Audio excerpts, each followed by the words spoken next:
Hej allihopa och välkomna till den nya podcasten.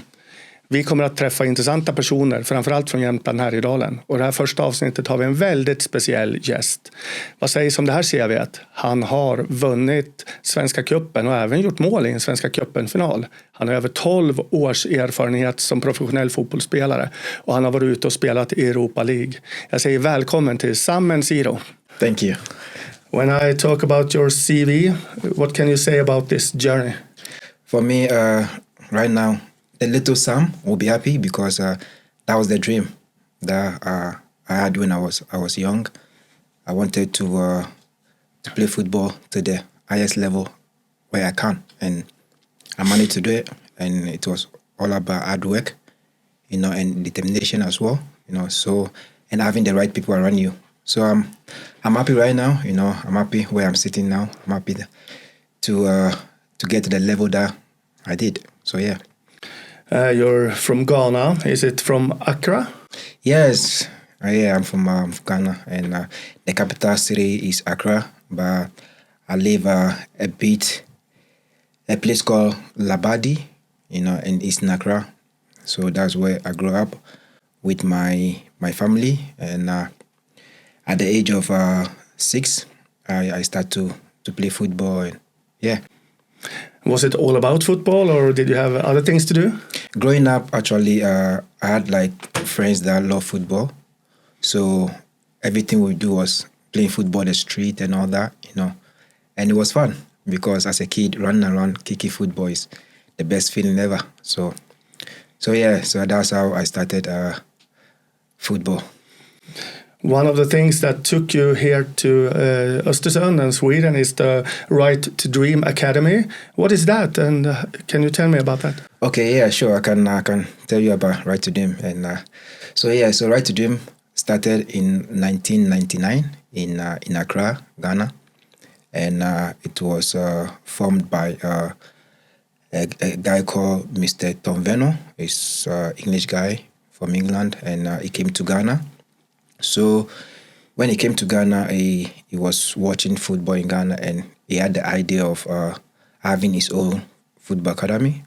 So I got the news from home. I got the news that there's a new football academy that coming up in Ghana, and I was young and I love football, so I want to go and try it.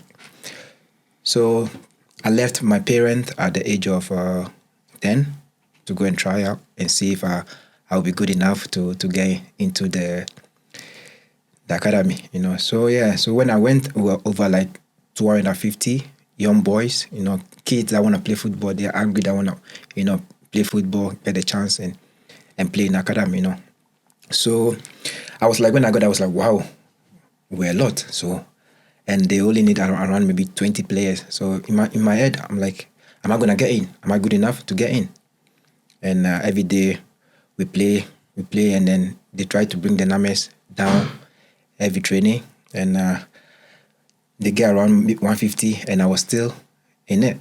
So in my head, wow, I have the chance, because from 250 to 150, there's a chance there for me. So let me focus and let me push hard, and hopefully I can get in. And then we keep playing, and then the numbers came down to 50. And I was still in. So I was like, is it surprise or is it miracle or something, because from 250 to 50, I'm still in. And for me, by then, I was a kid that is more aggressive, and the coaches knows what they want, for the academy. I will not say I'm too good in football, but my aggressive was there.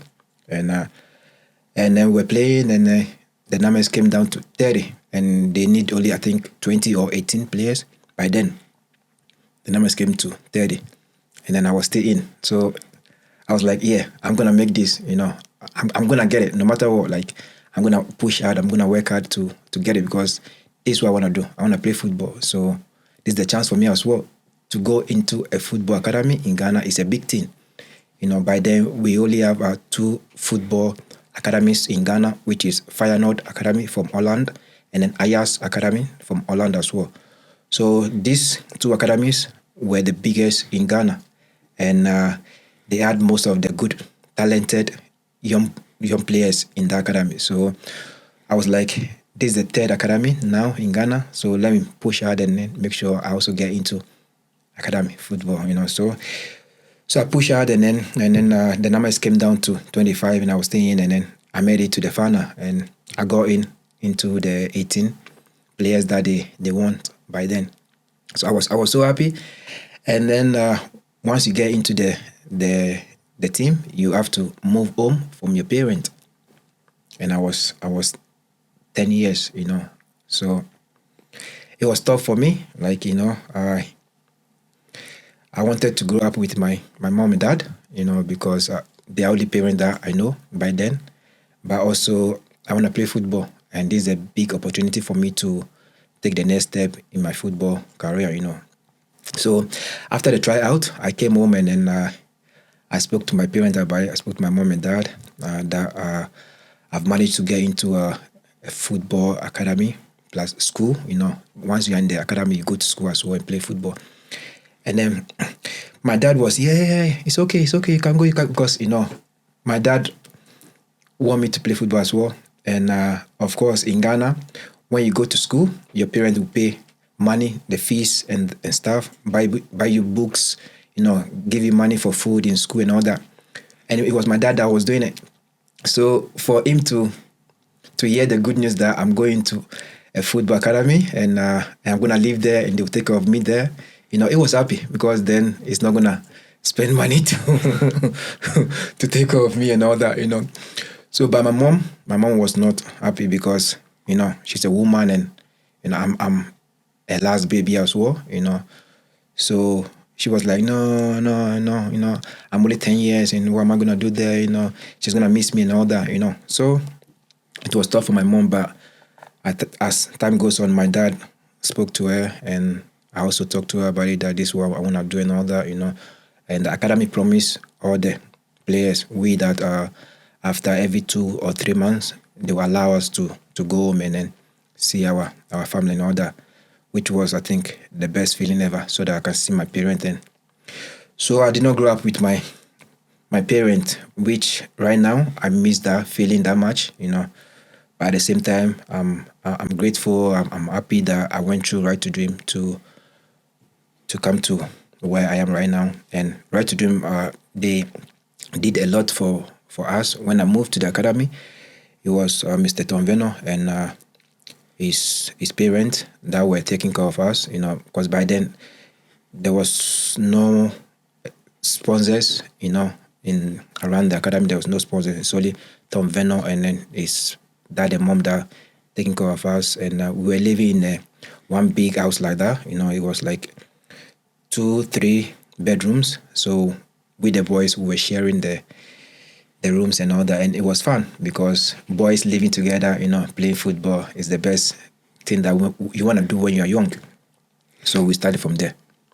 And you talk about, I think you call Mr. Tom Vernon Papa. He must mean a lot for you. Yeah, as I said, I did not grow up with my real parents, because I left home at the age of 10. So it was Tom that took care of me and other boys as well. So Tom is more like my second dad, and like, I just love that guy, because he helped me so much, and he helped other boys as well so much, and he knows everything about us because we grew up with him. So he knows us. It's like our dad. So yeah, Tom is my second dad, and anytime that I have some issues or problems around off the football field or even on the pitch, I always pick up the phone and then call him direct. Instead of calling my real dad, I call Tom, because he knows me better than my dad and my mom. So yeah, so I do appreciate Tom Venus so much for what he has done for me. If not because of him, I will not be here. He's a good man, and he has helped a lot of privileged kids from Africa. And yeah, and even right now, like, I always call him my dad. So yeah. Yeah, and then from Right to Dream, you came to England. How was that? Moving from Right to Dream to England, it was something tough, because the first year that I moved from Ghana I was 16 years old, and I got the opportunity to move to England and then train with Everton and Newcastle and Fulham, And for me, I was 16, and that was the first time leaving Ghana. So it was something new for me, and I felt like, wow, can I do this? Can I move from Ghana to England at the age of 16? And in my head, yeah, because the dream. This is what I want to do as a young boy. I want to play football, and for me to get a chance to move from Ghana, why not? I was happy, and I was grateful to God to open the chance, because we were over 18 boys in the academy by then, and I was with 2 players that left that year, and I was one of them, which was wow. I was like, that means that I've been doing something good, and I deserve this chance. That's why they gave him the chance. So I moved at the age of 16 to England, and I was training with Everton, and then the first few weeks with Everton, and then from there I moved to Newcastle and to Fulham as well, and it went really good, because I think especially Everton, they loved me when I was there. They loved me so much, and they wanted to do something for me. They wanted to sign me and be there and grow up, there and all that. But it was tough coming from Africa, from Ghana. It was tough if you don't have working permit. You don't have visa to live in that country, to work and all that. And so that was something that I still get sad about it, because it was very good opportunity for me to be there, and it did not happen. So yeah, so from England, then I moved back to Ghana again, to the academy, because I could not stay because of work permit. So I moved back to Ghana again, and then from Ghana I moved back again to England. But it was a scholarship to go to school and play football.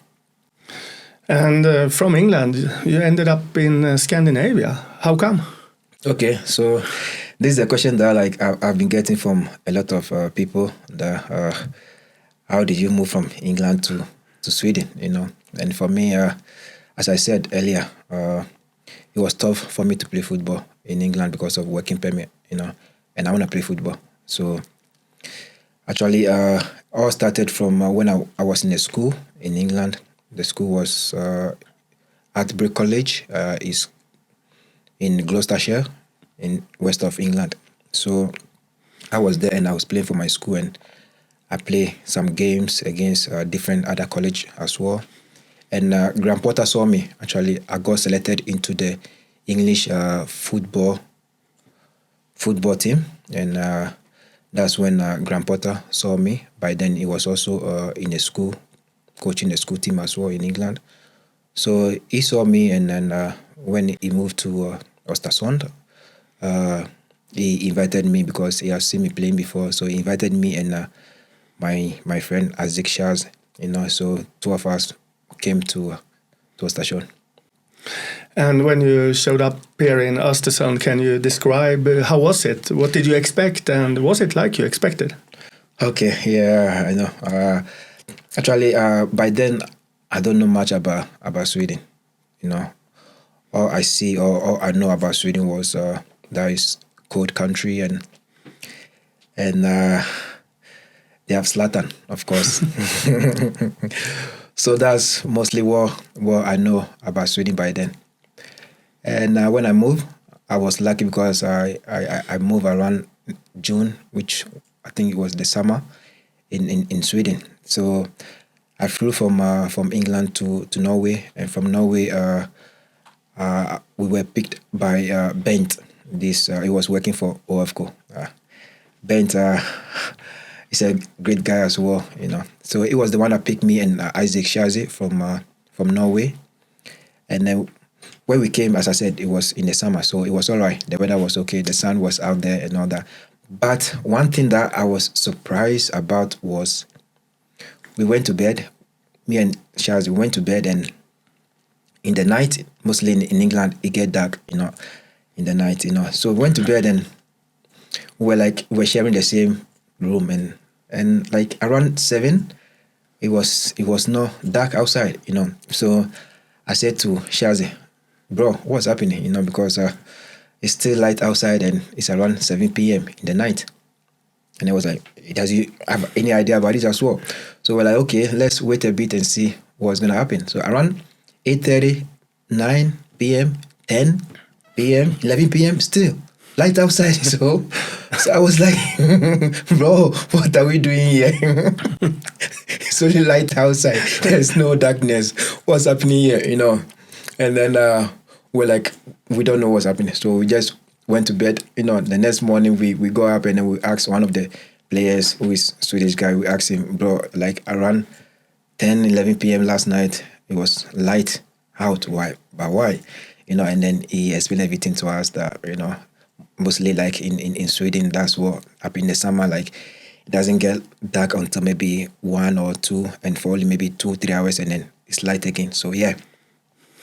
Yeah, but when you came here, 2 very strong profiles in Östersund then was Graham Potter and Daniel Kindberg.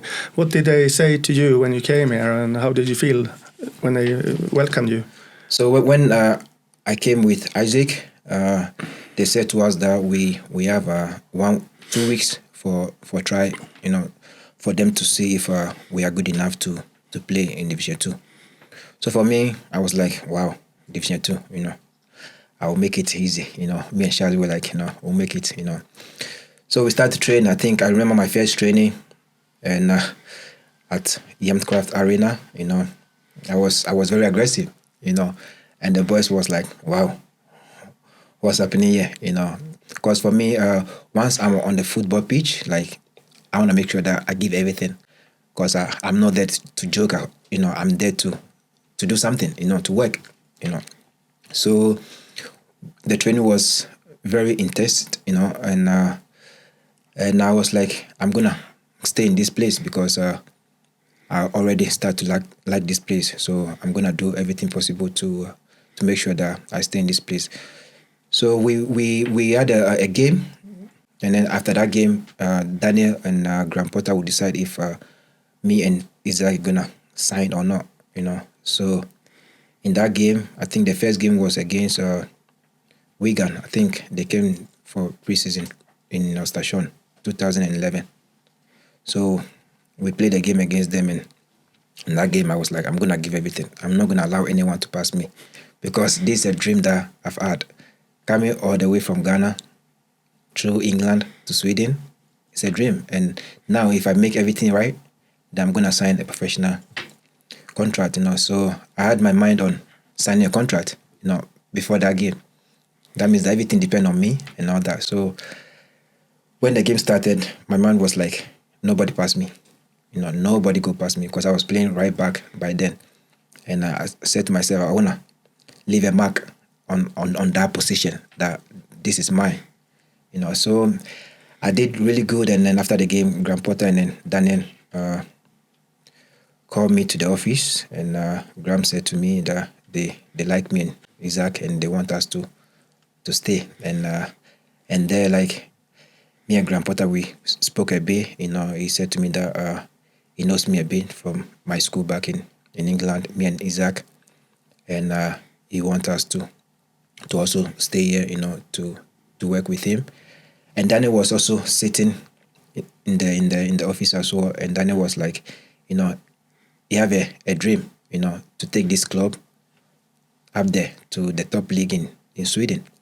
And I was like, in my head, I was like, is this man serious? Because we are playing Division 2, and we have to get permission to Division 1, to Supereta, then Allsvenskan. And he said, yeah, that's the dream. And we think you guys are going to be part of it. Me and Isaac are going to be part of it. And in my head, I was like, this guy have a good vision, He can see what he's up for, and he's ready to go for it. So it changed my mentality a bit in my head, that like everything's possible, in life, because once a boss of a club said that this is the target, in some years this is where we want to be, and they want us to be involved, I was happy about it. And Graham Potter was like, he want to work with me and Isaac as well and all that. So we're so happy to hear the news from them. And then, so as I said, like, we're given 2 weeks for tryout, and then after 1 week, we got in. We signed our first professional contract with Östersund in 2011, and then we started to play the league. And they were right, Daniel and Graham. You came to Superettan, you came to Allsvenskan, and then Europa League. Tell me something about Europa League. Okay, so I'll start telling you about Division 2 first before I'll go up to Europa League. Yeah, so the first year in Division 2, when we arrived, the team has already played first round of the season. It was only left with the second round of the season. And the team were, I think, second position or first. I cannot remember, around there. So for me, I was like, yeah, we have the chance to go up, to Division 1, and we have the best coach by then in the league, Graham Potter. And also we have the best boss, Daniel Shimbe, around the club. So I was like, yeah, this is possible. So we fought hard, and then we got promotion that year to Division 1. And when we came to Division 1, I think it was tough because we met some teams that like are really good, already playing that league, and that was our first year in the league. So it was a bit tough for us. But as I said, we had people that knows that we're going to make it. Graham Potter, Daniel Shimbe, they know that we're going to make it.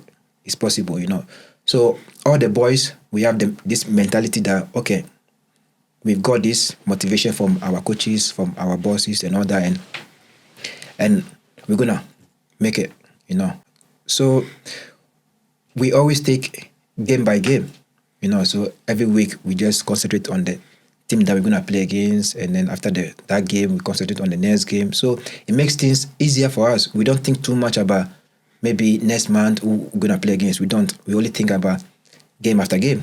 So it makes everything easier, and we got another promotion to Superettan by then. 2012, we go up, and in 2013, we play in Superettan, and then it was tough as well. And Graham Potter and Daniel Shimbe have to bring in like different players and all that.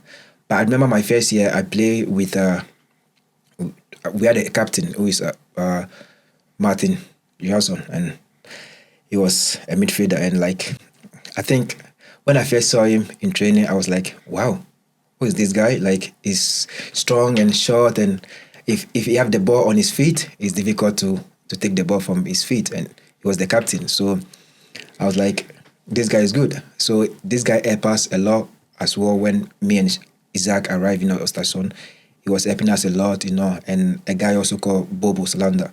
He was also like good guy, like they took off us and all that, and last year as well. So we had like good people around us that can help us to help the team as well. So things was a bit easier, By then we just focus on football because we have people that are doing the rest of the stuff outside football for us as well. So yeah, we came up to Superettan, and then and that year it was a difficult year for me because after the season in 2013, I had a chance. Örebro came in, By then Örebro is playing Allsvenskan, top league, in Sweden, and they were interested in me, and for me, I wanted to play for Östersund, but I spoke to Graham about it, and I said to him, boss, I think this club is interested in, and for me as well as a footballer, I want to try different things as well. I want to see how it will go if I take the opportunity to try in the top league. And he understood me because he has been there before. He has played football before. He knows when the right time comes. He knows, okay, this is the time for Sam to try something new, to see how it goes for him. So we spoke, and he said, yeah, I can take the chance. But for him as well, he wish I can stay, because he knows from the beginning that I'm going to be part of the group that is going to take the club to the highest level, So it was a bit sad, but at the same time, it was happy for me, and Daniel as well. Daniel also was a bit sad, but it was happy for me as well to go and try something new and see how it goes. So yeah, so I moved to Örebro in 2014. What was the biggest difference playing for Örebro instead of Östersund? It's another club, it's another place in Sweden. The difference was just the environment was different, and also Örebro was playing in the top league, as I said, because that year they qualified from the same league that we were playing. So I played against them 2 times. I think that's when they saw me.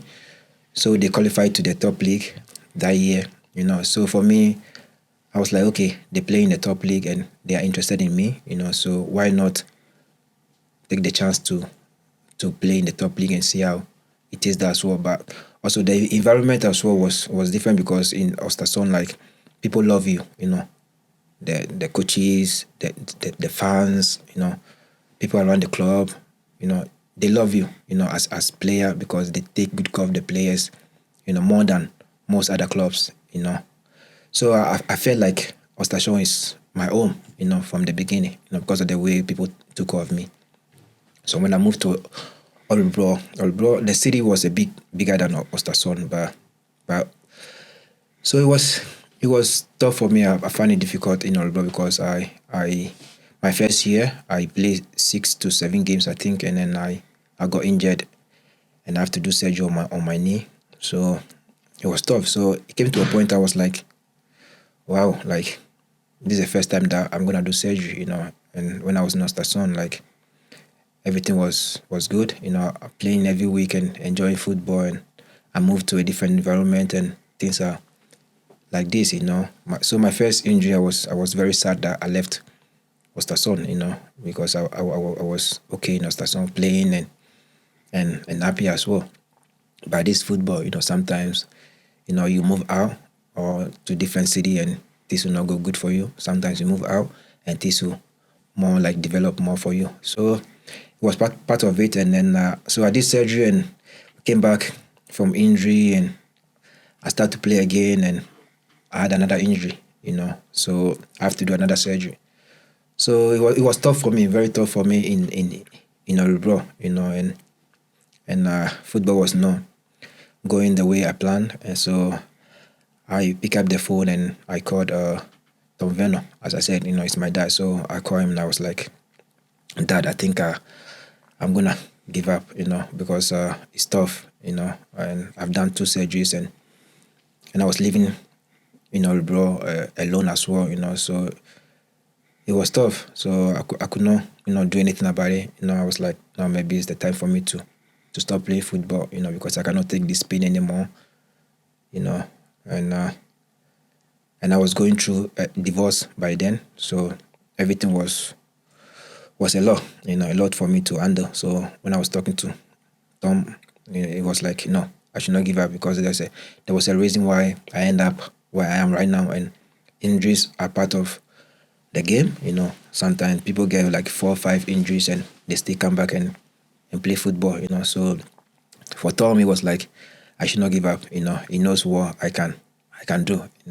And I should just be strong in my head and make sure I do my rehab in the right way, and hopefully I will get back strong. But in my head, what if I get back playing again? Which team is gonna sign me again? Because I've done 2 surgeries, and the teams would like to see a player to play some games before they sign them again, So I was like, wow, how am I gonna do this? 2 surgeries, and my contract runs out with Örebro as well, because I signed 2 years with them, and I was going through a lot. I was very sad and emotionally, like I was lost. Like I don't know what to do, So after talking to Tom, I started to realize that, like, I came from a place where people fight, people die to be where I am, So I sat down and then I was thinking a lot, and I was like, no, I'm not giving up, What I came to this country to do, I'm not done yet, I came to this country to achieve something, to put my name out there somewhere, that people always remember the name, Sam Mensiro, So I started to do my rehab, and then a miracle came in. Like I was home in Örebro, in my apartment, and then I had a phone call from my third dad, grandfather, So I had a phone call from Graham, and then he said to me, Sam, I want you back, because then the team have come up to Azvenska. I want you back in Östersund. So I was like, what? Gaffer, are you kidding me? Are you joking? Because like, even when I moved to Örebro, we still talk, and on the phone sometimes we joke around and all that. With me and Gaffer, we joke around and all that. So in my head, I was like, is it one of his jokes or what is he saying? So I was like, Gaffer, are you serious? You want me back in Östersund? And then he said, yeah, I want you back. And I was like, wow. In my head, I was like, this man still believes in me, And for me, it was a miracle, because I left, and then he want me back again. Him and Daniel Shimben, they want me back again to Östersund. So I was like, wow. So Tom Venner was right that,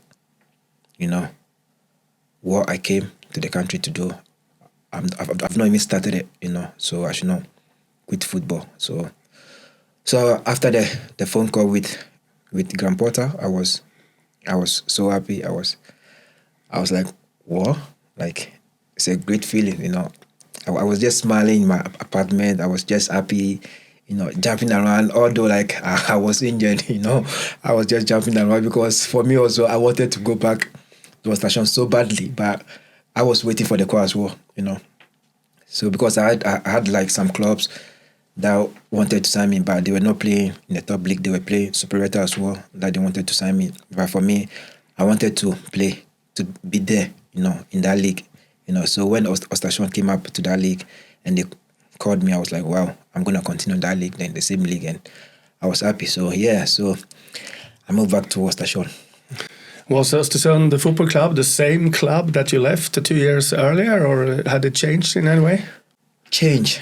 I will not say it was a big change. I'll say maybe a bit of change with different players, players that more like have the talent as well to do something for the club, So that's the only change I would say. But the people around the club, they are the same, They are so nice as it was, So when I moved back, I was just happy, I was just happy to move back home again, And it was great feelings for me to be back in Östersund.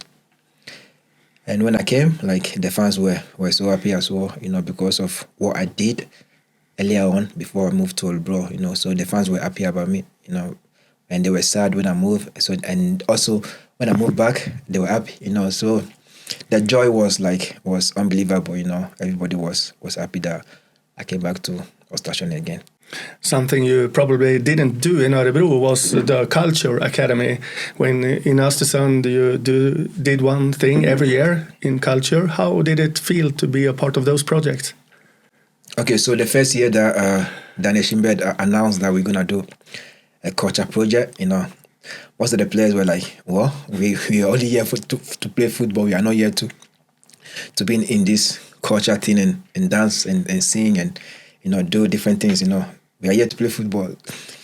But as time goes on, we start to go to the practical and everything, and we start to like it, because it's more like coming out from your comfort zone, and trying something new off the field, So we start to like it, and for me, it was good, and going in front of the fans, dancing and singing and all that, it's something special, because it's not most football players that would like to do that. But as I said, Daniel Shimbed and Graham Potter, they always have ideas about how to make the players on the right track, for the players to perform, And for me, this was part of it, to get the players, open, more to do things for the club and for the city. So when they brought in the culture project, it was a bit surprising, but after that it was okay.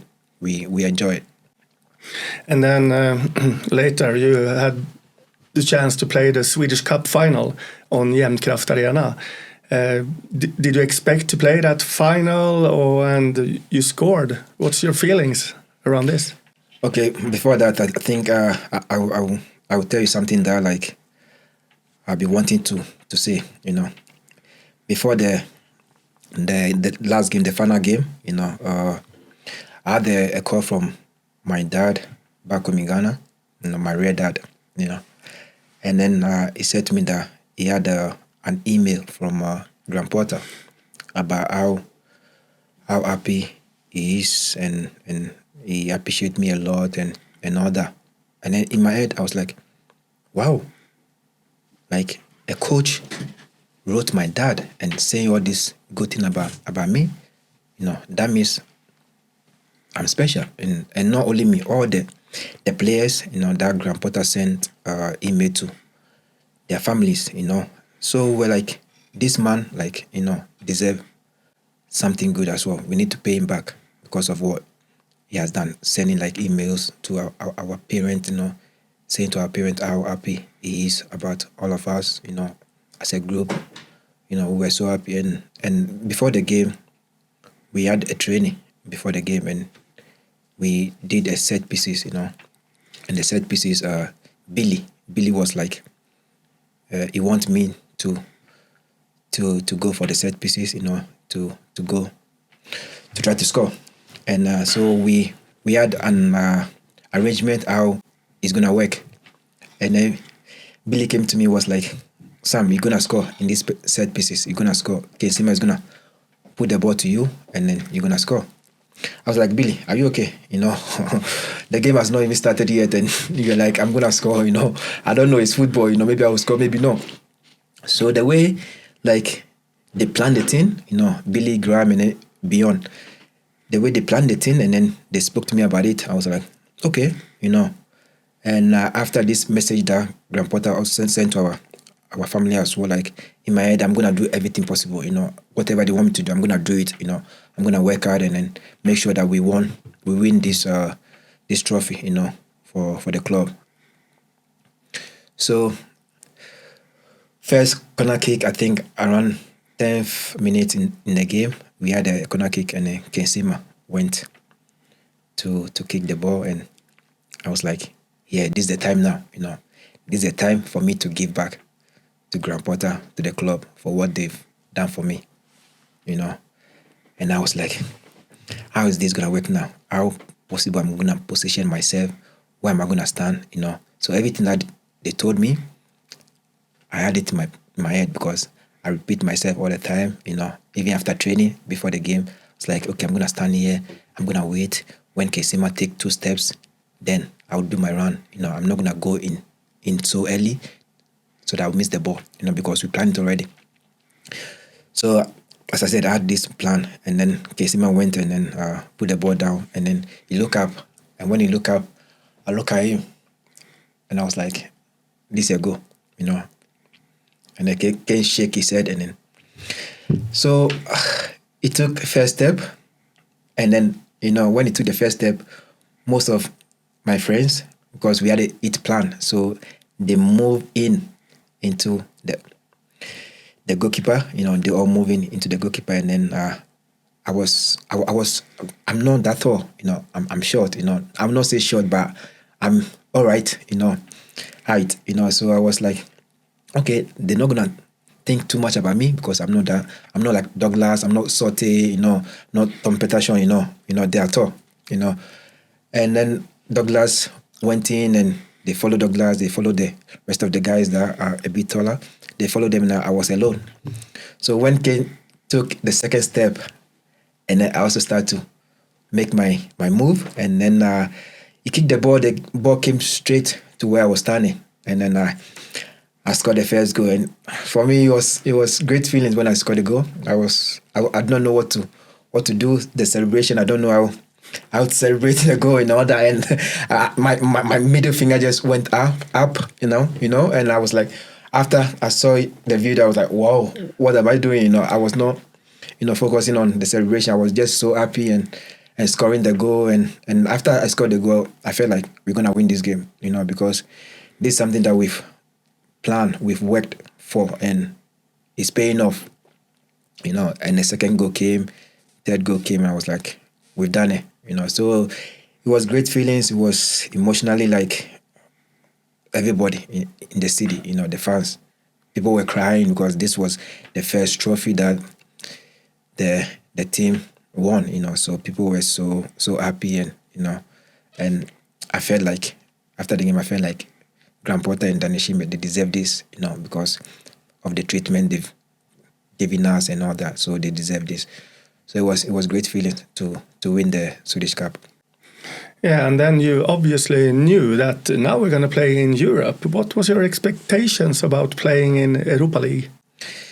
So when we won the Swedish Cup, of course, we know we're going to play qualifications before the group stage in Europa League, but, we the players, we were so happy because we're going to play against some big clubs, and they're good players as well, and that was the level that we want to get, as a footballer. You always want to get to the next level, So we're happy that we qualified for the group stage, and we met big clubs, as I said. But in the qualification, we met Galatasaray, and at home it was something else. It was just nice to play against Galatasaray. They are one of the biggest club in the world as well. And before, I've been watching them, on TV. When I was young, I've been watching the team playing and all that, and playing against them is something else. It's a dream come true for me. And then we the players, we had a group that like nobody can break us through. Because we do things together. We go out and eat together. We always together. Every time when we are free from training, we plan something to do. So we are like a family. I would say more than family. And sometimes when one person need help or something, call the other person, and the other person come and help and stuff. And if maybe you don't have a car, somebody will come and pick you for training and all that. So we were difficult to beat, So when we met Galatasaray at home, before the game, Graham Potter said to us that we should just go out there and play football, because that's what we want to do. We want to play football, so we just go out and enjoy it. So we went out there, and then we know that we're enjoying football, but at the same time, we have to work hard, to win the game, So we went out and then we did our best, and at the end of the game, we won 2-0, and it was just unbelievable that we played against Galatasaray and we beat them 2-0.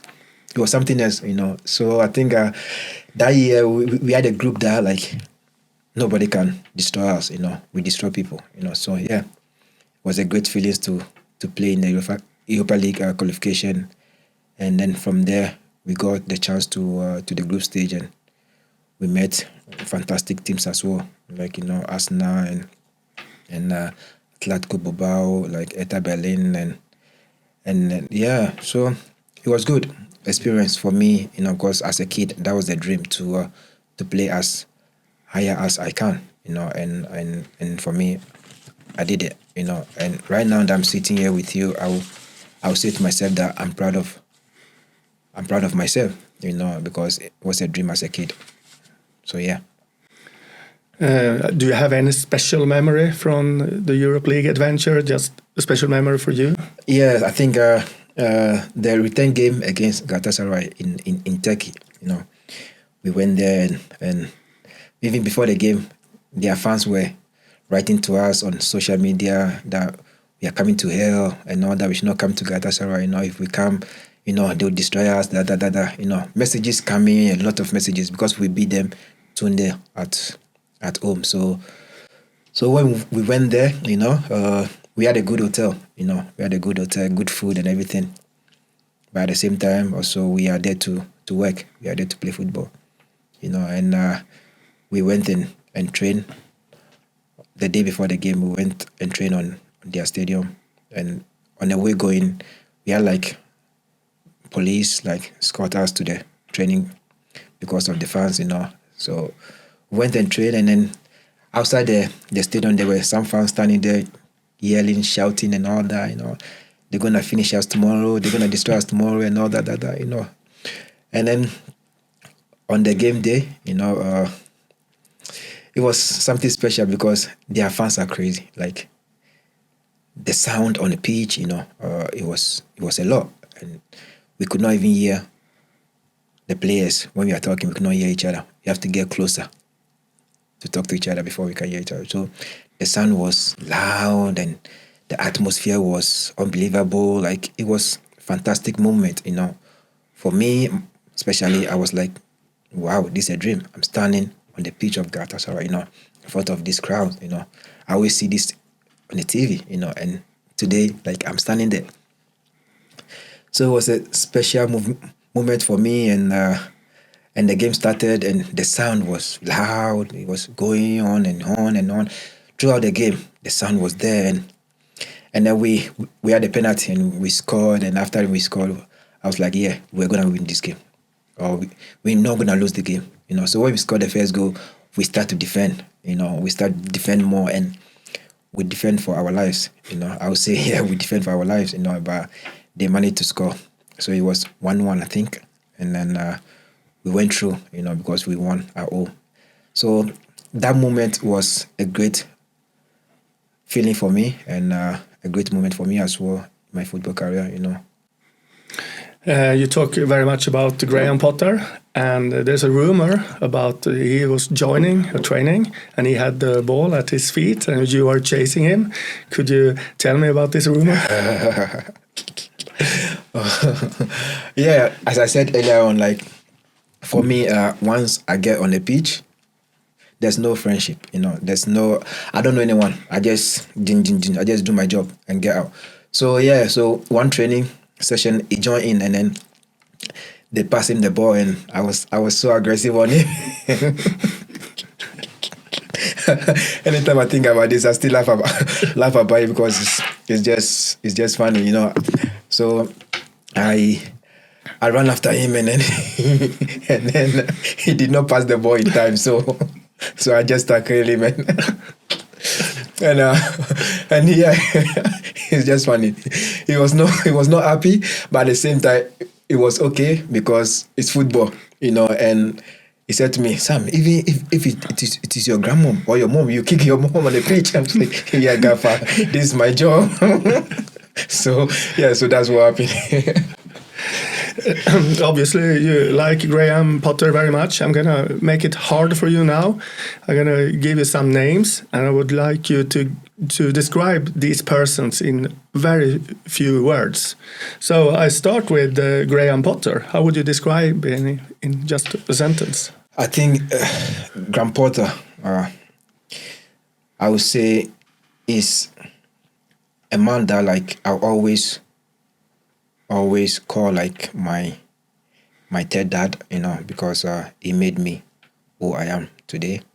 Him and Tom Veno, but especially Graham Potter, he gave me the chance, He gave me the first chance and then the second chance, So for Graham Potter, like, I'll always have him inside my heart, because of what he has done for me in football and off the field as well.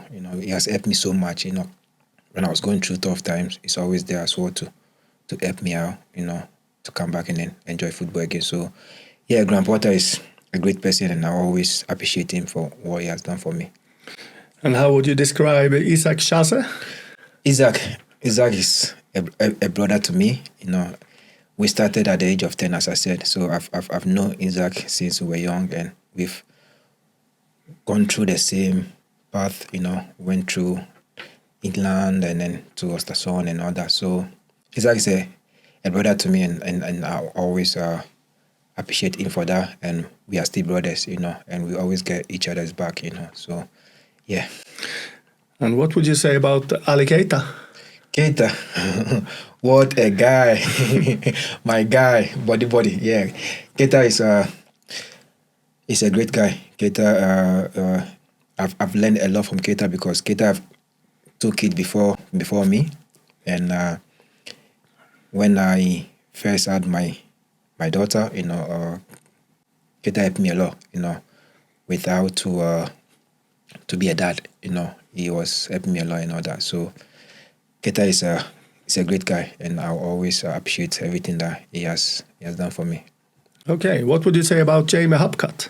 Jamie also. Jamie is like a brother from another mother, my English brother, Jamie, when I met Jamie, it was 2012 when he came from England as well. And we click as friends, and since then we have been close to each other, Even right now that I'm talking to you, like, we still talk, and he have a girlfriend from Ostasjon as well, and also my girlfriend from Ostasjon. So we always gonna be brothers. We always gonna live together in this city and all that. So he's one of my good friends as well. And a sentence about Martin Johansson. Martin, as I said, Martin was a captain when I first came to the club, and he was helping me a lot, and Shazia as well, he was helping us a lot, and even off the field as well, he was helping us a lot. And even now that is no more with OFCO, anytime that I need any help, I always call him, if I need help, if he comes to my family, I need help with money, he's always there to help me out and all that, So Martin is a legend for the club as well, and I do appreciate him as well a lot, So yeah. And a few words about Daniel Kindberg. Boss, yeah. Daniel is always Daniel, He knows football. He understands football, and for him as well, he's someone that always have a vision of something, always knows what life is about, always understand people, understand players and all that, and always want the best for the players. And one thing I want to say this today, years back, I think it was 2012, my mom was very sick in Ghana, and she was rushed to the hospital. And by then, of course, I was not getting enough salary, So I went to Daniel Kindberg's office.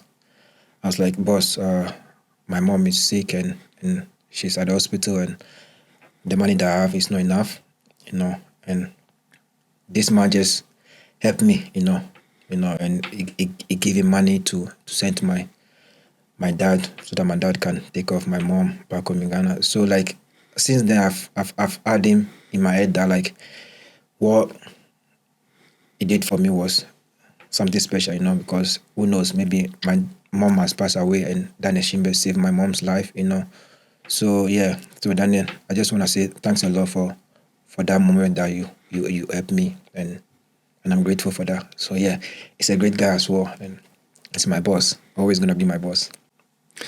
Good. I'm gonna try to wrap this up now, and I have a final question. You told me about a lot of good things on your journey, but you also had some troubles with leaving your parents early. You have surgeries and other problems. What advice do you have to young footballers? They want to be like you, of course. What's your advice so they can have the same journey as you have? My advice for the young ones is, of course, you know what you want in life. We all have a dream to go after, and my advice is for them to follow their dreams, and following your dream, for example, to becoming a footballer, is not going to be easy, because your mom, your dad are not going to do it for you. Everything is you. Whenever you want to wake up to go and train, it's on you. It's not on your parent. And if you are training as well, you always have to do it right. You have to push. You have to work hard, because, as I said, your parents are not going to do it for you. If you want to achieve something big in your life, you just have to go for it. People will always say negative stuff to you, that you're not good enough, you cannot make it. But you knows, and between you and God, if you work hard, God will always listen to you. But I'm a Christian, and I believe in God alone, and for me as well, God has been part of my football career as well, because I work out on the pitch, and he's the one that do the rest of the field as well. So the young ones to just push hard, just go for your dream, it's possible. This life, everything's possible. And as I said, it depends on you, If you decide to work hard, if you decide to go for it, then you can make it, And football, sometimes you work hard and you cannot make it as well, but because it's luck. Sometimes you need to have small luck on it as well, because you can have maybe 10 players that are playing on the same position as you, and they are better than you, but you can have the luck because of the hard work that you put in, and they don't put the hard work in, but because you put the hard work in, you make it, you be in front of them. And for me, that's how it has helped me, it has worked for me, because when I started, there were a lot of good players in front of me, and because of my hard work, because of the dedication that I have inside me that I'm gonna work, I'm gonna push. I'm gonna make sure that I do what I'm supposed to do to make it in front of them. I did it, and then today I'm in front of a lot of players that I start with back home in Ghana, in England. So hard work is the key. And you have to determine as well. Always focus as well. Go for it, and it's possible. So that's my advice for the young ones. They should go for it. It's possible. If everything is possible, if I meet you in 5 or 7 years, where will I meet you then? Okay, so I'm gonna start my football coaching. So in 6 to 7 years from now, I would say I'm gonna be coaching one of the biggest club. Maybe by then, maybe I'll be coaching OFCO, or maybe a bigger club, in Sweden or outside Sweden, because I want to give back, I want to help, the young ones as well, I want to get the best out of them as well, and my hard work as a coach will take me far, so in the next 6 to 7 years, I'll be in one of the biggest teams as a coach, as a manager, so yeah. So I hope I get a chance for a new interview then, and it's been a pleasure. Such a journey, such stories you have to tell. Thank you, Sam, for coming here.